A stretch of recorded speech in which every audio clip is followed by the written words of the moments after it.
Hai, salam sejahtera. Saya Ruhi Edwin, saya pelajar semester 8. Saya mengambil bidang dalam Sarjana Muda Pendidikan Bahasa Melayu. Tujuan saya membuat video ini adalah untuk mengongsikan tentang bagaimana saya seorang pelajar mempelajari Nahu. Apa itu Nahu? Perkataan Nahu atau tata bahasa adalah terjemahan daripada perkataan grammar. Perkataan grammar ini sebenarnya berasal daripada perkataan Greek. Makna asasnya ialah sesuatu seni bacaan dan penulisan.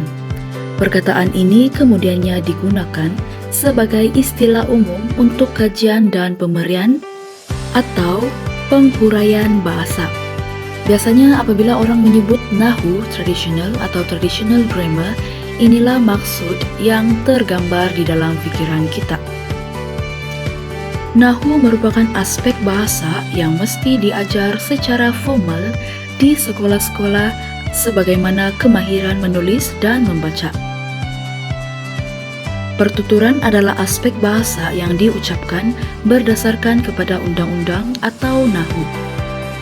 Oleh yang demikian, Nahu mestilah preskriptif sifatnya, yaitu Nahu mestilah merupakan peraturan-peraturan atau undang-undang bahasa yang dapat dijadikan pegangan di dalam penguasaan bahasa. Terdapat beberapa jenis-jenis Nahu. Yang pertama adalah Nahu deskriptif. Nahu deskriptif ialah Nahu yang memberikan tentang sesuatu bahasa dari segala segi pada suatu jangkaan masa yang tertentu berdasarkan bahan-bahan yang terdapat pada waktu itu. Bahan-bahan yang digunakan mungkin terdiri daripada bahan-bahan pertuturan atau lisan oleh penutur jati bahasa. Jenis Nahu yang kedua yaitu Nahu transformasi generatif, yaitu menganalisis bahasa berdasarkan kepada korpus-korpus dan tujuan utamanya ialah untuk memudahkan seseorang mempelajari sesuatu bahasa itu, membentuk ayat-ayat baru, dan memahami pertuturan orang lain yang tidak pernah didengarnya. Jenis yang ketiga dan yang terakhir adalah Nahu tradisional. Nahu tradisional adalah Nahu yang tertua di antara jenis-jenis Nahu lainnya. Nahu ini mementingkan undang-undang atau tata bahasa telah disediakan dan penggunaan atau pengajaran bahasa mestilah berdasarkan kepada undang-undang tersebut.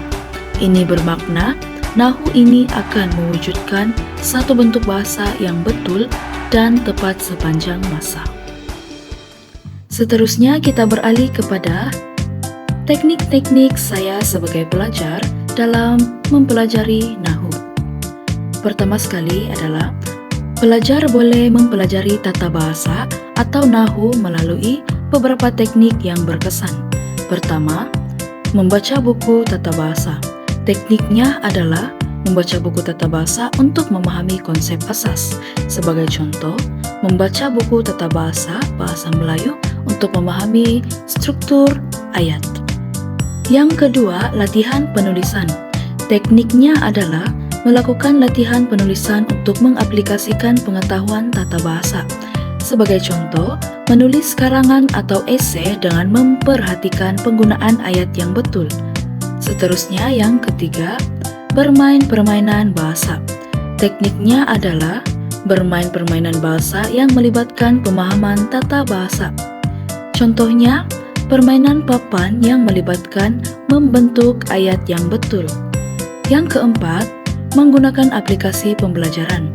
Tekniknya adalah menggunakan aplikasi pembelajaran bahasa untuk latihan interaktif. Sebagai contoh, aplikasi Muda Ali yang menawarkan latihan tata bahasa interaktif. Yang kelima yaitu perbincangan dalam kumpulan. Tekniknya adalah melakukan aktiviti dalam kumpulan untuk membincangkan konsep tata bahasa. Sebagai contoh, menganalisis ayat bersama-sama untuk mengenal pasti unsur-unsur tata bahasa. Yang keenam pula, menonton video pendidikan. Tekniknya adalah menonton video pembelajaran yang menjelaskan tata bahasa secara visual. Sebagai contoh, menonton video YouTube yang membincangkan penggunaan tata bahasa dalam situasi sebenar. Yang terakhir adalah bertutur dalam bahasa yang betul. Tekniknya adalah melibatkan diri dalam perbualan menggunakan tata bahasa yang betul. Sebagai contoh, berbual bersama rekan-rekan atau keluarga untuk memastikan penggunaan ayat yang tepat. Kesimpulannya adalah, berbagai teknik ini dapat membantu saya sebagai pelajar untuk memahami dan menguasai tata bahasa atau nahu secara holistik. Itu sahaja dari saya. Selamat belajar bersama-sama dengan saya. Sekian dan terima kasih.